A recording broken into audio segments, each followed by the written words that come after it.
There is a moment when a parent realizes that something has changed.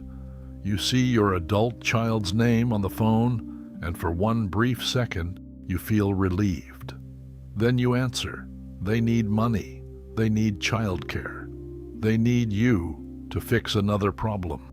And when the favor is finished, the warmth disappears with it. Days pass. They do not ask how your medical appointment went. They do not remember what you told them you were worried about. They do not call simply because they miss your voice. You begin to notice other things. They interrupt you. They speak to you with impatience. They treat your time as though it belongs to them. When you say no, they become cold. When you express hurt, they tell you that you are too sensitive. And slowly, a question forms that you have been afraid to ask. Has my adult child stopped respecting me? This is not about one bad day. It is not about one careless sentence. It is about repeated behavior that continues even after the pain has become obvious. Today, we're going to look at 7 signs that your adult child no longer respects you. These signs may be difficult to hear, but the Stoic discipline begins with seeing reality clearly, without renaming it just because the truth hurts. If contempt has become a pattern, calling it patience will not turn it back into love.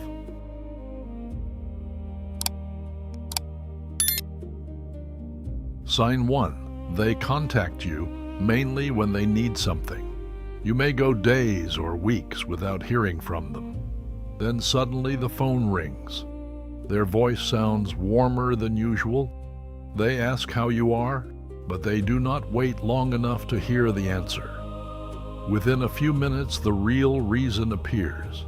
Their rent is late, their car needs repairs, their babysitter canceled. They need you to pick up the grandchildren. They need a place to stay. They need money before Friday. You help because you are their parent, and perhaps because helping gives you a few minutes of connection. For a little while, they sound like the child you remember, but after the problem is solved, they disappear. They do not ask whether the money affected your own plans. They do not ask whether the favor cost you sleep, time, or peace. They do not remember the thing you said you were struggling with. The relationship becomes active only when they need access to something you can provide.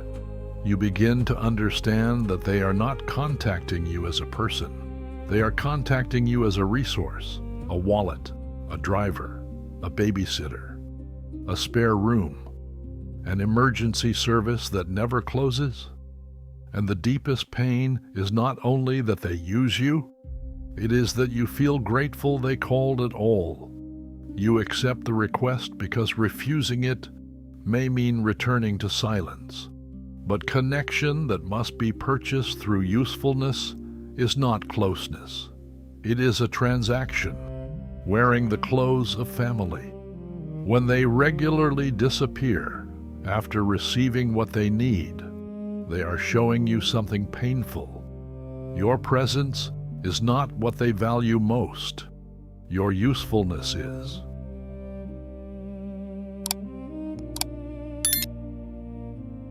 Sign 2. They treat your time and help as an obligation. They do not ask whether you are available. They tell you what they need. They call Thursday evening and expect you to be free all day Friday. They make plans involving your home, your car, or your time before speaking to you. They assume you can cancel a medical appointment. They assume you can move a lunch with friends. They assume retirement means your life is empty. If you hesitate, they sound offended. They may say, "What could you possibly be doing? You are not working anymore. It is only a few hours." You are their grandparent. You always used to help. Those words reveal how they now see your life. Your plans are optional. Your time is available, until they decide to use it. Your commitments matter less because they do not understand them. Perhaps you have stayed home because they said they might need you. Perhaps you canceled something important, only for them to arrive late. Perhaps they did not arrive at all. And when you expressed frustration, they reminded you that family should help family. But help is still a gift, even when it comes from a parent. A respectful adult child asks. They give notice when possible. They understand that you may have plans. They recognize that your life did not end when theirs became busy. Disrespect begins when your generosity is no longer received as generosity. It is treated as an obligation. And once help becomes an obligation, gratitude is usually the first thing to disappear.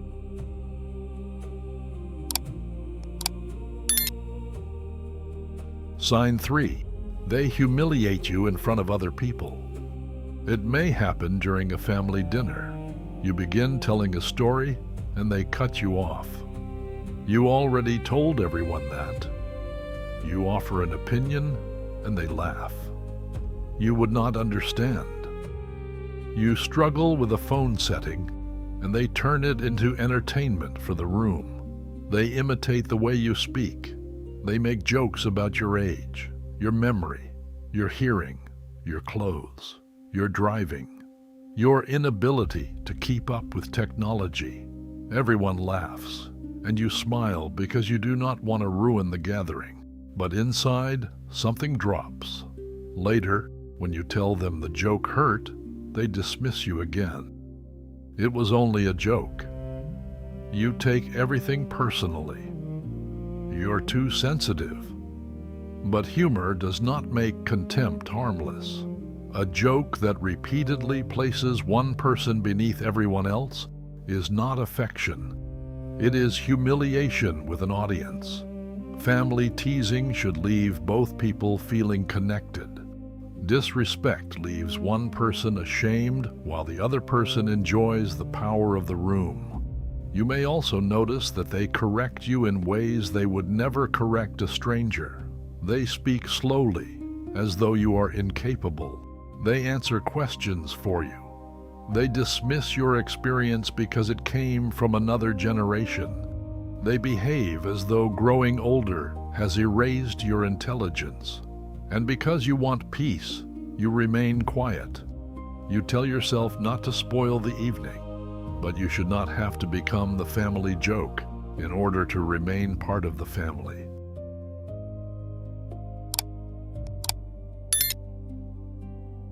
Sign 4. Their warmth depends on your agreement. When you say yes, they are affectionate. When you approve of their choices, they include you. When you provide money, childcare, time, or praise, the relationship feels almost normal. But when you disagree, something changes. Their voice becomes cold. Their messages become shorter. They stop sharing things with you. They leave you out of plans. They do not openly say you are being punished. They do not need to. You feel it immediately. Perhaps they ask to borrow money, and you ask how they intend to repay it. Suddenly you are judgmental. Perhaps they ask you to watch the grandchildren again, and you say you already have plans. Suddenly you do not care about family. Perhaps they complain about their spouse, and you refuse to take sides. Suddenly, you're unsupportive. Over time, you learn the rule. Agreement brings closeness. A boundary brings coldness. So you begin saying yes before asking what you truly want. You stop speaking honestly. You hide your disappointment. You apologize for reasonable decisions. You make yourself smaller because you fear that one unwanted answer will cost you the relationship. You are being taught that closeness is available only when you obey. That is not emotional intimacy. It is conditional access. A respectful adult child may dislike your answer. They may disagree. They may feel disappointed. but they do not make love available only when you surrender. Sign 5. They use silence or the grandchildren as leverage.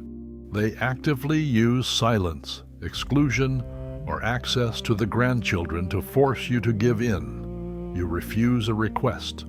You question the way they spoke to you. You express an opinion they do not like, then they disappear. Calls are ignored. Messages are left unanswered. Visits are canceled. You find out about family gatherings after they have happened. You see photographs online and realize everyone was invited except you. If grandchildren are involved, the pain becomes even deeper. You may hear, "If you cannot support our decisions, maybe you should not see the children." Until you apologize, there will be no visits. You're not going to be around them if you keep acting this way. The disagreement may have nothing to do with the grandchildren, but access to them becomes the weapon, because your adult child knows where you are most vulnerable. You may find yourself apologizing even when you do not understand what you did. You may send message after message. You may agree to something you believe is wrong. You may give money you cannot afford. You may accept insults because losing contact with the grandchildren feels unbearable. That fear is real. It does not make you weak. But when access is repeatedly used to force obedience, this is not simply a family disagreement. It is leverage. There is a difference between needing space and using silence as punishment. A person who needs space usually explains it. Punitive silence leaves you guessing. It lasts until you offer the answer, apology, or favor they want. Then contact returns as though nothing happened. That is not repair. They are learning that your fear of losing them is stronger than your willingness to protect yourself.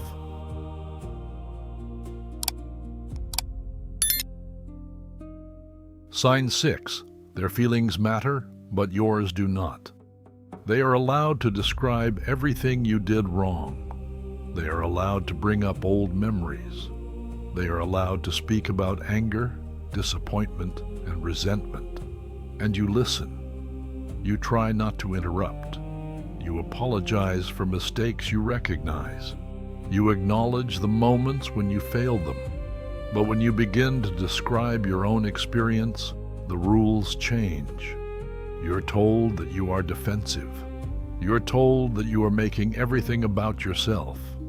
You're told that your feelings do not matter because you were the parent. They may say, "This is not about you. You do not get to be hurt. You're trying to make me feel guilty." You always play the victim. Soon, only one version of reality is permitted, theirs. Only one person is allowed to feel wounded. Only one person is allowed to speak freely. Only one person is allowed to remember. Your role is to listen, agree, apologize, and remain silent. Perhaps you have already admitted real mistakes. You apologized for being too strict, for working too much, for failing to understand what they needed, for saying something cruel during a difficult time. But the apology never leads to repair. It becomes evidence that every accusation must be true. Each new disagreement brings the entire history of your parenting back into the room. You are no longer discussing what happened today. You are defending 30 years of your life. A respectful relationship allows two adults to have feelings. It allows two memories to exist. It allows responsibility without permanent humiliation. When your child expects endless understanding while offering none in return, the relationship is no longer a conversation. It has become a courtroom, and you have been assigned the role of defendant for life.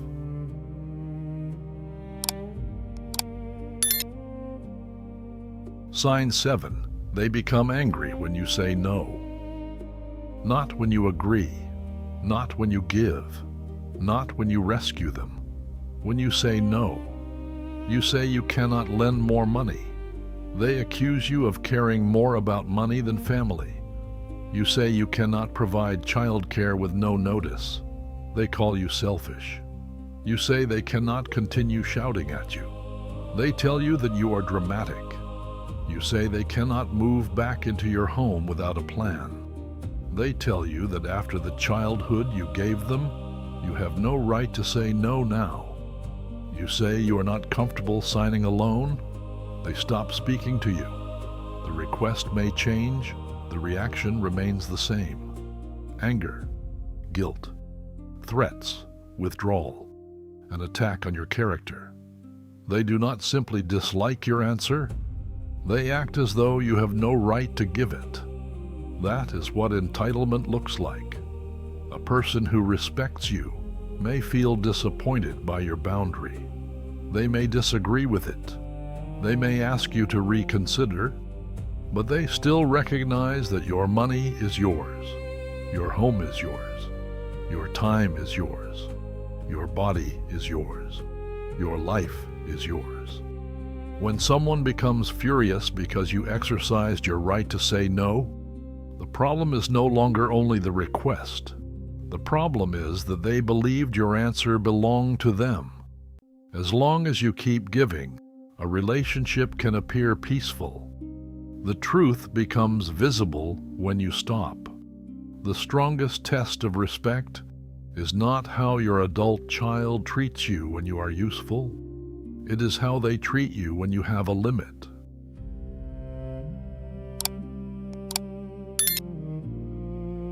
Look at the pattern.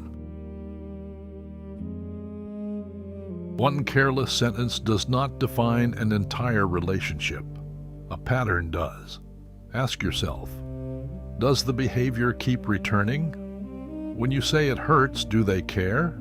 Do they take responsibility? Does anything change? Or do they apologize just long enough to regain access to what they need? Do you feel calm when their name appears on your phone? Or does your chest tighten because you expect another request? Do you speak naturally around them? Or do you rehearse every sentence because you fear the reaction? Do you feel loved for who you are? Or valued mainly for what you provide? Do you feel free to say no? Or do you already know there will be punishment? Your body often recognizes the truth before your mind accepts it. The phone rings and you become tense. A message arrives and your first thought is, what do they need now? A family visit approaches, and instead of feeling joy, you prepare yourself emotionally. You replay conversations long after they end. You wonder whether you are too sensitive. You ask whether expecting basic kindness is somehow unreasonable. It is not unreasonable. You are not asking to control their life. You're not asking them to obey you. You're asking for the basic respect that should exist between two adults. If even that feels dangerous to request, the relationship has already taught you something painful.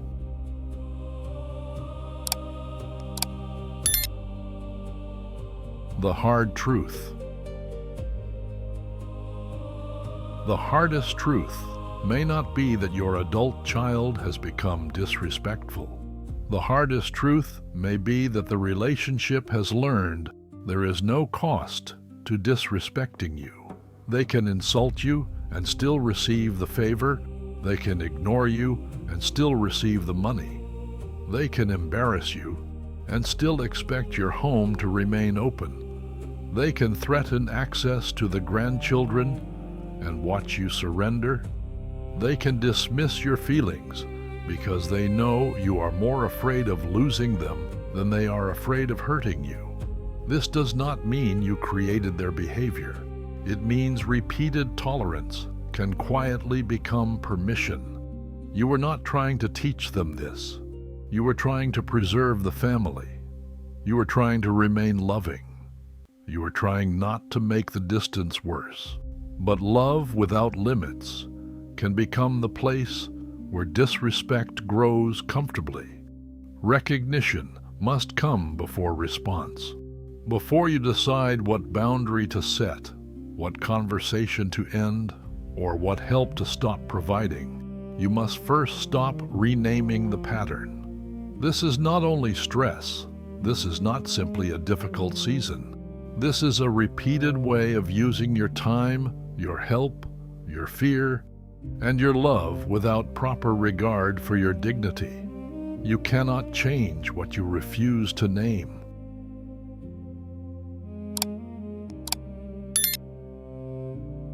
The first step is clarity. Perhaps one of these signs felt familiar. Perhaps several of them did. Perhaps you have spent years calling it patience. Perhaps you called it forgiveness. Perhaps you called it keeping the family together. But patience should not require humiliation. Forgiveness should not mean reopening the same wound without end. And keeping a family together should not require one person to disappear inside it.